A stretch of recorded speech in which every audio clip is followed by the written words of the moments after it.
here for our instruction, our triumphs and disasters. The pattern of life's changing fabric. Here is great journalism, a revelation of the past, a guide to the present, and a clue to the future. The elite media are the agenda-setting media.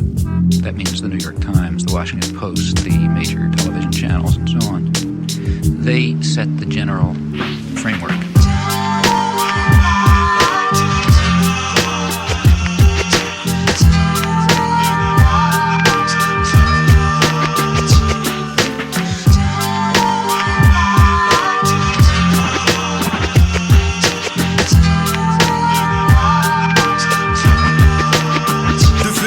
Van balans in ons leven kroop er ergens van onder in de graantoren van Jericho. Geubels en een hos aan onze wereld in de greep. Propaganda die dwelen, fake news is een varken. Maakt die spidey senses levensloos. Niet meer alert voor dat te aan te onderscheiden van de manipulatieve voorbedachte fake feiten. Het is verhef, ze brainwashen totdat je volwassen zit en je identiteit bestaat uit stof dat je programma's krijgt.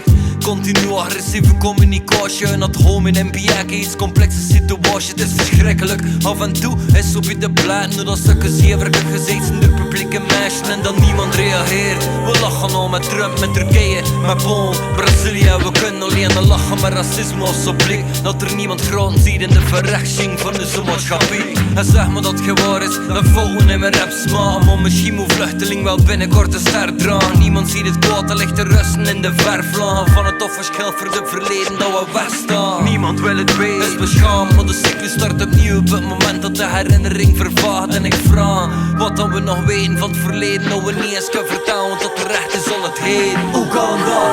Dat we zo lang misleid, dat ze de kansen krijgen voor die zever te verspreiden. Propaganda. Ze zijn in een fake feit, klein puffen van de 12, maar we zijn al meedeed. Hoe kan dat? Dat dat zo is kunnen lopen, dat we in de val trappen met de spelen ogen op. Propaganda. Ze zijn in een fake news en geven ons al de haat en egoïsme boost. Reality show spakt over van documentaires en afhanselijk zeggen en ontmiddag stap op de antenne. Het verkoopt ik zoete broodjes best dat eigenlijk verhef is. Zoveel bloed met tv dat er in tijd niet meer van schrik. Ze proberen dus te doen, geloof dat al direct gefixt is, al wel alles is te koop. Zegt je klorik ik of in, zegt zo'n is allemaal aan het lintje. Green spammail en berichtjes, grote firma's worden rik bejakeling dan kling. En ik steek niet in de media, mijn mokken kreeg complex dat ze dik is omdat vrouwen er gezicht nog niet verrimpeld. En ik word er oor bekeken omdat mijn oor nooit niet in gel zit. Mijn broek niet rond mijn bal spant omdat al ik nog in is. Sport is niet gezond, want het is ook maar één op stront. Ze spelen niet op het veld, maar ze houden voor miljoen. Is er nog één het wat fatsoenlijks en eerlijkste zong. Snelle mouwen maar in het echt, schilderen penis in de broek. Kreeg je elke dag verzoek van een fake profiel te zerven. En ze lopen er nog in, zeggen check die chick is lekker. Propaganda in mijn bussen, dus flyers komt tenden. Kap de bos om per gemeente per 4 jaarlijkse stemming. Is er niemand nog bezorgd? Wel correct informatie. Gaan we nu nog langer zwiegen over de opwarming van door het feit dat heel de wereld kunt ontploft door nucleaire waals. De realiteit zit feest te vaak verdoofd met reclame. Hoe kan dat? Dat we zo lang misleid, dat ze de kansen krijgen voor die zever te verspreiden. Propaganda. Ze zijn in een fake feit, klein puffen van de 12, maar we zijn al meedeed. Hoe kan dat? Dat dat zo is kunnen lopen, dat we in de val trappen met de spelen ogen op. Propaganda. Ze zijn in een fake news en geven ons al de haat en egoïsme boost.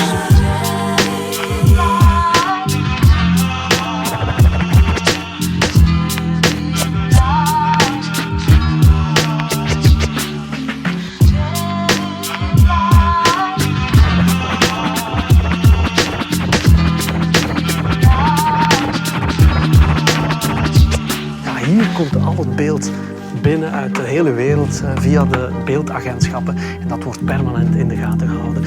Ook het fake news komt langs deze weg soms binnen. En dat proberen we natuurlijk goed te controleren. We hebben er heel veel mee te maken.